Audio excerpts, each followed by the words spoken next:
Hello, and welcome to Colonel O'Truth's Miniature Issues. This is Undercrag City. This fantasy city has been built entirely from scratch with no 3D printing. Here's the story so far. Undercrag City was founded nearly 400 years ago by refugees fleeing from the south, where a great cataclysm had destroyed their homeland. The journey north was long and fraught with peril, but eventually they reached the great escarpment known as Undercrag Mountain and decided to seek shelter. Thus, Undercrag City was born, a ramshackle collection of wooden huts and palisades, a far cry from what it would become. These days, most travellers to Undercrag approach from the south, coming up the Merchant Road to be faced with the great Southgate and its dragon door. This structure was designed with the sole purpose of striking awe into the hearts of those who saw it. Although legend holds that should the city be attacked by a truly deadly foe, the door itself will spout dragon flame upon them. Passing through the gate and under its portcullis, we come to Southgate Square. Looking left down West Street, we see the entrance to the caves and the Citizens Guild House.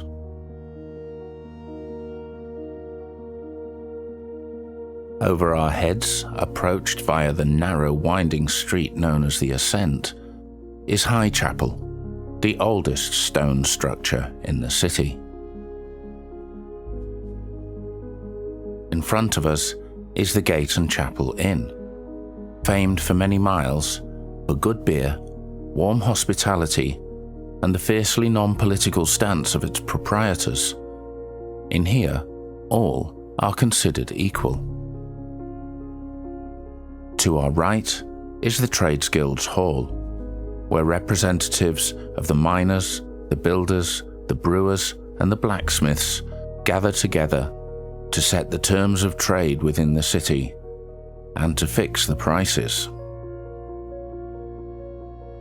As we wander out of Southgate Square along East Street, we find also the Apothecary, one of the oldest businesses in Undercrag City, where generations of herbalists have plied their trade, providing much-needed medicines, cures, and stimulants to the ever-vigilant city guard who patrol the walls.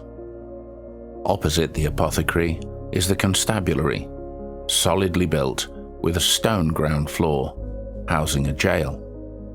And next to this, the home of the captain of the guard, signposted with the coat of arms of Undercrag City. Here's a bird's eye view of what we've just seen. We came through Southgate into Southgate Square, and looking left, we saw the caves and the Citizens Guild Hall. With the Ascent ahead of us and Highchapel above us, we saw the Gate and Chapel Inn, the Trades Guild's Hall, the Apothecary, and across the street, the Constabulary and the house of the Captain of the Guard. This brings us to Eastgate. Smaller than Southgate, it looks out across the many miles of farms and villages that feed the city. Local traders pass every day through its arch to ply their trade in Southgate Square.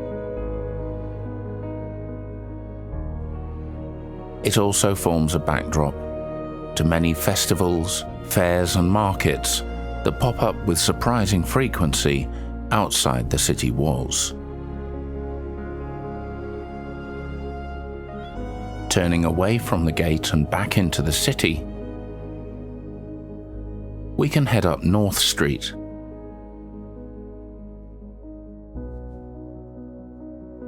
With the Gate and Chapel Inn on our left, and Eastwatch Tower on our right. with its walled courtyard and reinforced door up an easily defended flight of stairs. As we walk further up North Street, we pass a tall, narrow house on our right, standing in the shadow of the aqueduct.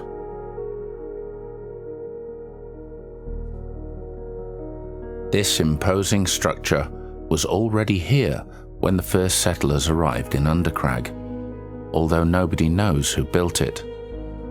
It carries an endless torrent of water out of the caves and over the city wall. It's thanks to the builders of the aqueduct that the caves are habitable at all. And now we reach the top of North Street, with Northwatch Tower, a permanent home to 20 of the men and women of the city guard, from where they vigilantly keep a watch over the lands to the east. North Street continues on into the city's northern district. But we're going to cross the road and head up the stair that passes beneath North Stair House. We emerge onto a dusty little lane where a glittering waterfall cascades out of the cliff face ahead of us and drives the wheel of the watermill.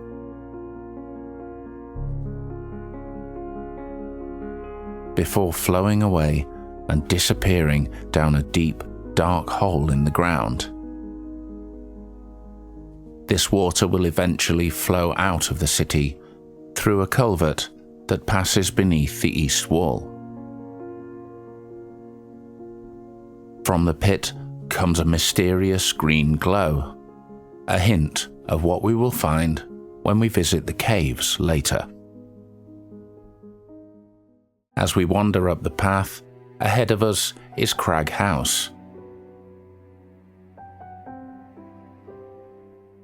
And a little door in the cliff face, which opens onto a warren of passageways and stairs, one of which leads to the sluice gatekeeper's house high above our heads. From here, the flow of the waterfall can be controlled to suit the requirements of the miller.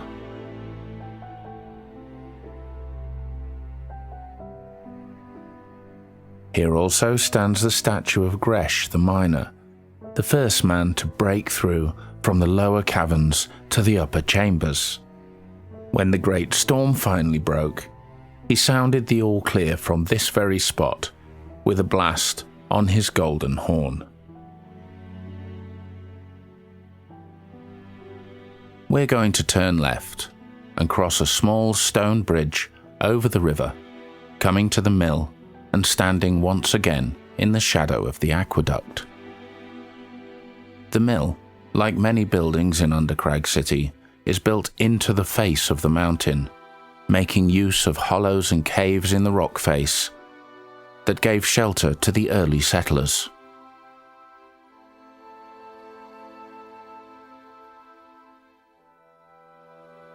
Beside the mill's south wall, a moss-festooned archway opens onto Miller's Stair that leads up and into the mountain. There are many such arches and doors scattered throughout Undercrag City.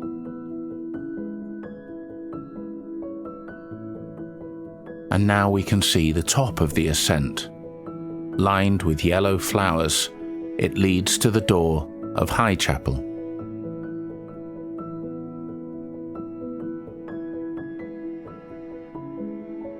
Here stands the statue of Hereth, the first priestess of Highchapel, who guards the way and welcomes the congregation and pilgrims to the safety of the chapel.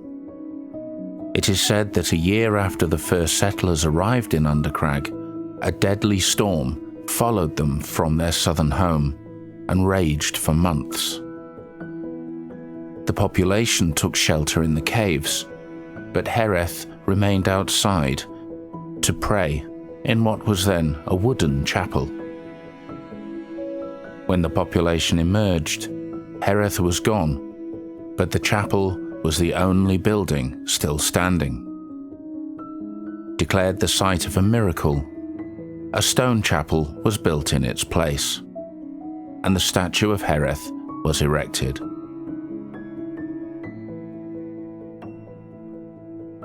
Now let's continue south, along Watcher's Lane, towards the southern wall.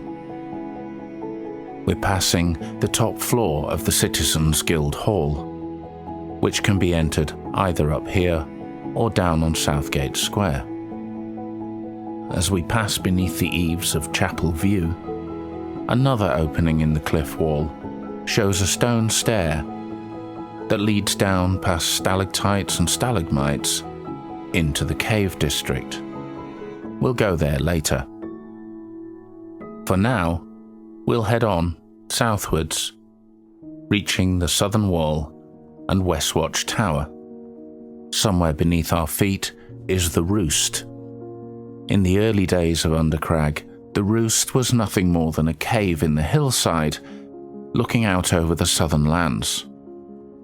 From here, ravens were sent out as sentries to give warning of danger approaching the early settlement.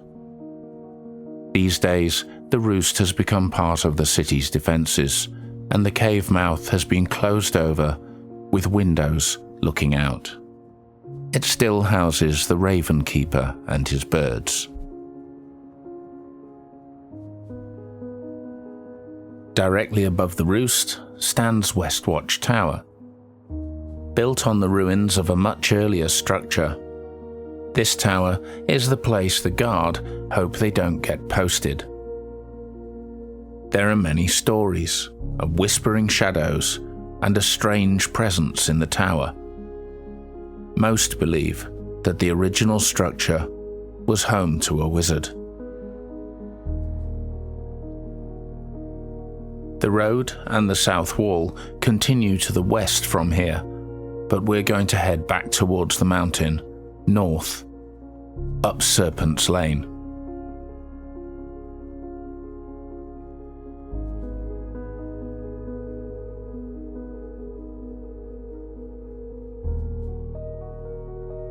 The hillside district that we're standing in now sits directly above the caves and was once the highest part of the original settlement. It was here that the warrior Earthath made his bargain with the dragon Taryx, whose form is carved into the mountainside and looms out over these streets. Nobody knows exactly what was said, but the dragon agreed to leave the mountain and returned home to the sun. At the end of days, in the final battle between the dragons and the gods, Taryx will return and reclaim his mountain fortress. Beneath the carving of Taryx is a door and a stained glass window. Inside is one of the many rooms dedicated to the service of the memory of Taryx. Every citizen of Undercrag City is expected to do his or her duty and give service a few days every year. Serpent's Lane continues upwards and westwards, passing beneath the remarkable Hanging Peak House to enter Undercrag's largest cave, the Undergate.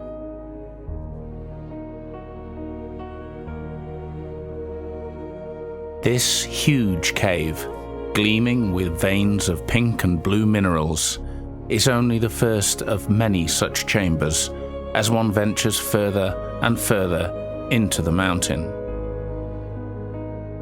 Here, the aqueduct flows from deep within the mountain, carrying its water out into the sunlight.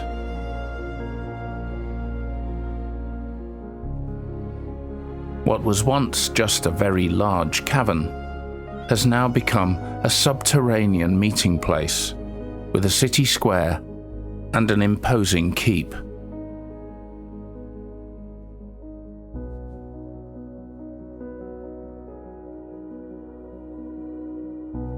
home to the Lord of Undercrag. Should the need ever arise, this will be the city's refuge of last resort.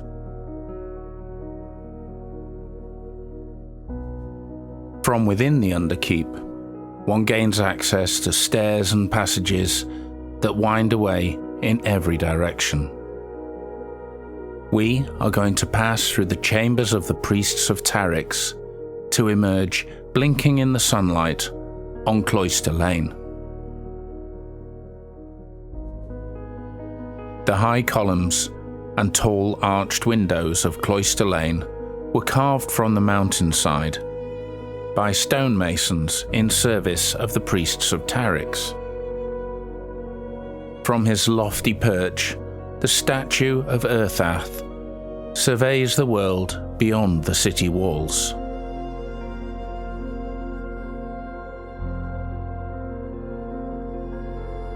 Meanwhile, Cloister Lane hugs the cliff face, winding north until it comes to another cave mouth and Pipistrel Street. These houses were the first to be built so far up the mountainside and gave rise to a new breed of Undercrag citizen, the Craggers. By the time Pipistrel Street was established, Undercrag City itself was almost 200 years old. The population was growing quickly, and many didn't relish the idea of building their homes further and further inside the caves. A small group of particularly hardy families hit upon the idea of building their homes into the high rock shelves and crevices that everyone could see, but few had ever climbed to. Over the next 50 years, it became a point of pride and a competition to see who could build their house in the highest and most dangerous location. Cragger families are tough, have no fear of heights, and are generally regarded as insane. At the far end of Pipistrel Street, a rickety wooden walkway clings to the cliff face, creaking and swaying in the wind. Those who are brave enough to follow this path come eventually to Jod's windmill.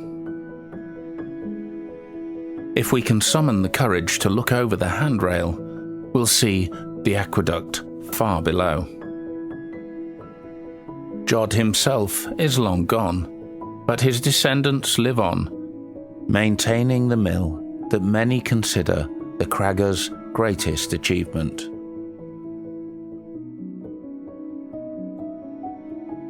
It is almost certain that Jod employed magic to create his home, but his secrets went with him to the grave. Set into the cliff face opposite the door to the mill is another door. This leads to a small cave that the millers use as a storeroom and a narrow stair leading upwards. Every morning of the year, the priestess of Highchapel makes the journey from Highchapel up Miller's Stair to Cloister Lane, then along Pipistrel Street, coming to this door and climbing the stair to emerge at the sunstep.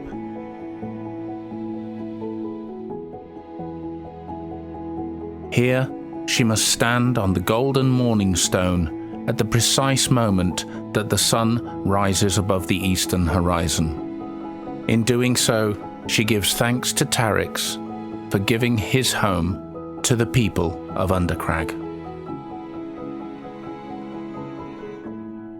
Within the shady chamber of the sunstep, a second, larger stair leads up into sunlight and the Overcrag.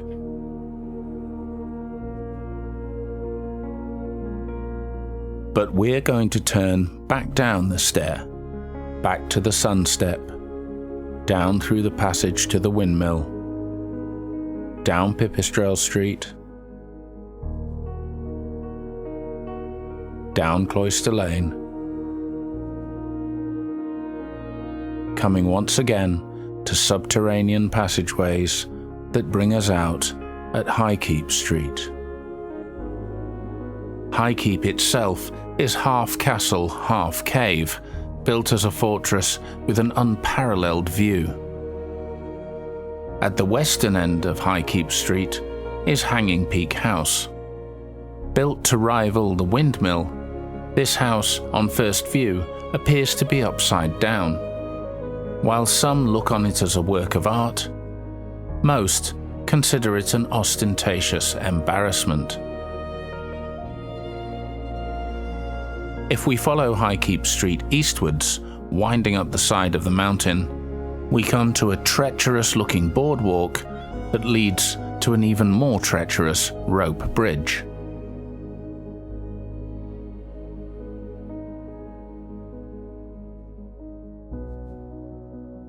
At this point, should we fall, it's a clear drop of some 15 stories to the stone cobbles of Southgate Square. At the other end of the bridge, a cluster of buildings cling to a rocky spur known as the Downspire. The Cragger families who live here consider themselves the toughest and most fearless of all the people of Undercrag City. There are few who would argue with them. Safely back on Highkeep Street, we follow the winding path to the north, coming at last to Ceiling Lane. These houses have the distinction of being the highest district of Undercrag City. Anything higher is considered to be part of the Overcrag. Partway up Ceiling Lane, a staircase leads to the Overcrag, but we're only going to climb as far as its first landing, where an imposing door leads us once again into the domain of the priests of Tarix.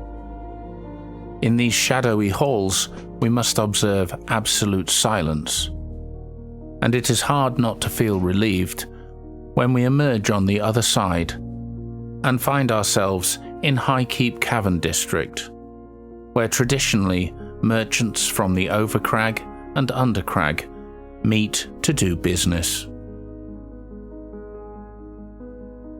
Now that our tour has brought us to the highest of the caves, only one district remains to be visited.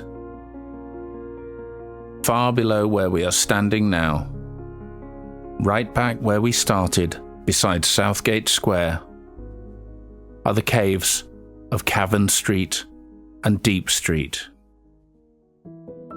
These are the very caves and passages in which the original inhabitants of Undercrag took shelter from the terrible storm that followed them. Cold and damp and permanently illuminated by a strange green glow, these caves are nevertheless home to some of the proudest occupants of the city. Most of the cavern folk are directly descended from the first settlers, and it is a point of pride for them that their homes occupy the same space. Arguably the more comfortable of the streets, Cavern Street, stretches from the cave mouth at Southgate Square westwards into the mountain. Its timber frame buildings mimic those outside the caves, a fashion statement implying that what they can do, we can do too. Cavern Street even has its own jetty. A freshwater river is surprisingly full of life, supplying the city with a variety of strange but nevertheless delicious and popular fish. A small wooden bridge takes us across the river, following Deep Street. Here we encounter the statue of Vilk, his arms raised in welcome to any and all who seek shelter in the caves. Behind him, a few steps lead down to a grand doorway, through which one enters Vilk's chapel. This humble place of worship provides food for the poor and healing for the sick. and at last we reach Lower Deep Street, a somewhat squalid district whose dwellings have remained unchanged since the very first settlers came to Undercrag City and took shelter down here in the dark 400 years ago.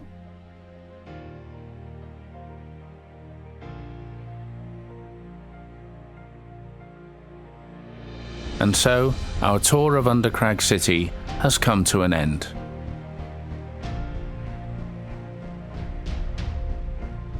There will be much more to see should you choose to venture with me to the Overcrag. But until then, I hope you've enjoyed this episode, and I hope to see you next time. Bye for now.